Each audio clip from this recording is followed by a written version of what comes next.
নারীদের সরাসরি সংসদ নির্বাচন নাকি সংসদে সংরক্ষিত 100 আসন, ঐক্যমত কমিশনের 13তম দিনের বৈঠক শুরু হয় এই আলোচনায়। শুরুতেই নারীদের অংশগ্রহণে জুলাই আন্দোলনের মোড় ঘুরিয়ে দেয়া এই দিনটি সবাইকে মনে করিয়ে দেন কমিশনের সহসভাপতি আলী রিয়াজ। রাষ্ট্রের সব পর্যায়ে নারীর অংশগ্রহণ নিশ্চিতের তাগিদ দেন তিনি। রাজনীতিতে, রাষ্ট্র গঠনে, আইন প্রণয়নে প্রাতিষ্ঠানিকভাবে নারীকে মর্যাদার সঙ্গে অংশগ্রহণের পথ আমরা তৈরি করতে পারব।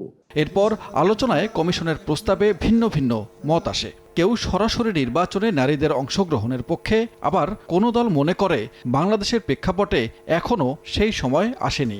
জাতীয় ঐক্যমত্য কমিশন আসলে ঐক্য বিলম্ব কমিশনে পরিণত হয়েছে, কারণ তাদের টার্মস অফ রেফারেন্সে ছিল, মাননীয় প্রধান উপদেষ্টার সুস্পষ্ট বক্তব্য ছিল যেসব বিষয়ে আমরা ঐক্যমতে আসব সব দলগুলো সেই বিষয়গুলো জুলাই সনদে উল্লেখ থাকবে। কিন্তু আমরা দেখতে পাচ্ছি তাদের টার্মস অফ রেফারেন্সের বাইরে যে ঐক্যমত্য কমিশন প্রতিনিয়ত নতুন নতুন ইনোভেশন নিয়ে আসছে। প্রাণ সসের মাখামাখি টেস্ট নুডলসকে করে তোলে আরো ইয়ামি, আরো জোস। প্রাণ সস, সসের বস। নারী আসনের সংখ্যা বৃদ্ধি চাই, তবে অবশ্যই সরাসরি নির্বাচন হতে হবে।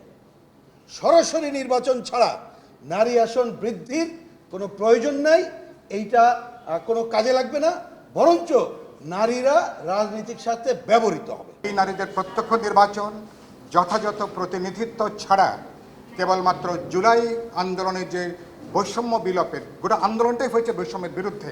তার মানে ভেতরে আপনি বৈষম্য রেখে দিচ্ছেন, মনস্তাত্ত্বিকভাবে বৈষম্যকে আপনি লালন করছেন। এক ধরনের পুরুষতান্ত্রিকতাকে একভাবে পরোক্ষভাবে লালন করা হচ্ছে, কোনোভাবেই এগুলো গ্রহণযোগ্য না। দ্বিতীয়ার্ধের আলোচনার টেবিলে তোলা হয় দ্বিকক্ষ বিশিষ্ট সংসদ নিয়ে। দ্বিকক্ষ বিশিষ্ট সংসদ নিয়ে জামায়াত সহ কয়েকটি দল এরই মধ্যে আনুপাতিক নির্বাচনে তাদের অবস্থানের কথা তুলে ধরেছে। আমাদের দায়িত্ববোধ হিসেবে বিবেচনা করা দরকার। সানবীর রূপল, সময় সংবাদ, ঢাকা।